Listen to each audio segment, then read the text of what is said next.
Olá, meu nome é Moniza Gouveia Silva e agora eu vou apresentar um pouco sobre a história e o funcionamento do Wi-Fi. Antes de tudo, o que é o Wi-Fi? O Wi-Fi é uma transferência de informações a longas distâncias que são realizadas por ondas de rádio.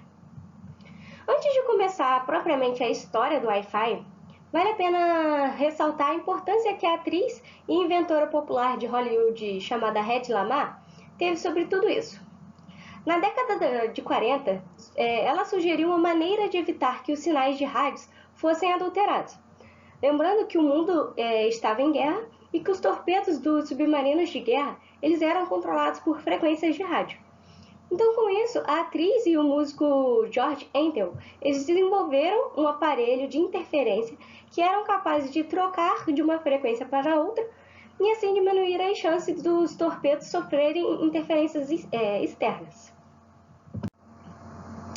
Agora, começando mesmo a história do Wi-Fi, na década de 1970, o engenheiro elétrico Dr. John O'Sullivan e sua equipe, eles tentaram detectar sinais de rádios de buracos negros distantes no espaço, mas eles não obtiveram sucesso. Entretanto, eles criaram as equações complexas, que são as chamadas transformadas rápidas de Fourier. 20 anos depois, o mesmo grupo de pesquisa começou a estudar sobre as redes sem fio. Eles aplicaram as transformadas rápidas de Fourier nas equações de dados que haviam tentado enviar por rádio. E assim, então, eles formaram a base do que hoje a gente conhece como Wi-Fi. Em paralelo a isso, duas empresas, a RC Corporation e a AT&T Corporation, eles inventaram uma plataforma de comunicação com tecnologia sem fio chamada WaveLAN. Em 1989, o projeto WaveLAN ele foi submetido a um comitê de padrões chamado 802LAN, que é do IEEE, que é o Instituto de Engenheiros Elétricos e Eletrônicos. Então, com isso, em 1990, foi criado um grupo de pesquisas para rede sem fio, chamado I3E 802.11. Em 1996, o grupo de pesquisa de O'Sullivan desenvolveu sua patente-chave original, que é uma forma de reduzir a interferência em transmissões sem fios feitas em redes de computador. Então, em 1997, os engenheiros decifraram o código e criaram a primeira versão do protocolo 802.11 com o auxílio da tecnologia WaveLAN. Inicialmente, o Wi-Fi ele não recebia esse nome, ele era chamado de protocolo I3E 802.11. E só mais para frente ele receberia esse nome de Wi-Fi, que significa Wireless Fidelity. Então, o primeiro padrão, 802.11, ele utilizava salto de frequência e fornecia uma capacidade de transferência de dados de 2 megabits por segundo. Por isso, a contribuição da atriz Hedy Lamarr foi tão importante para o desenvolvimento do Wi-Fi.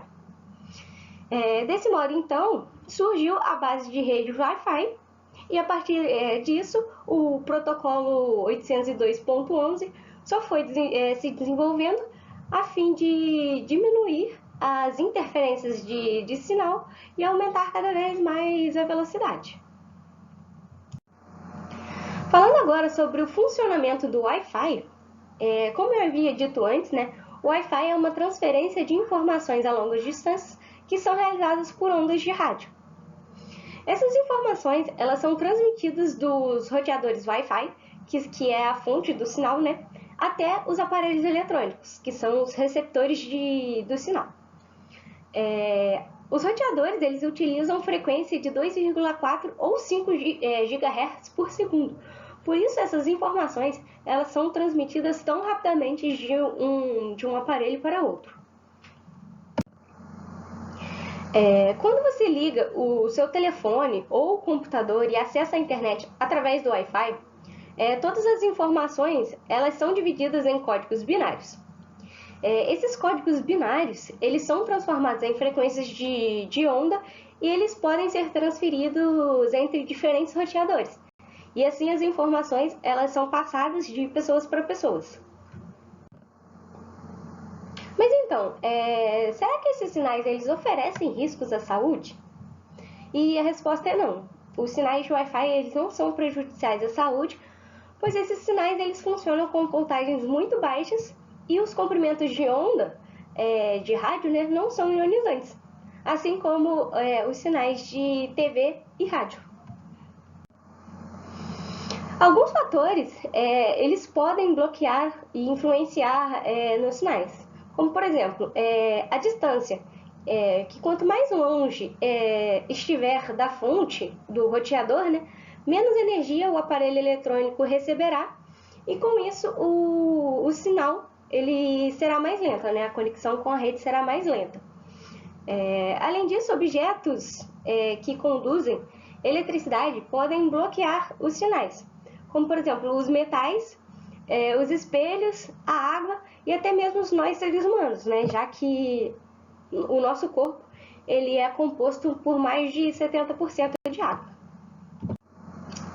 E é isso.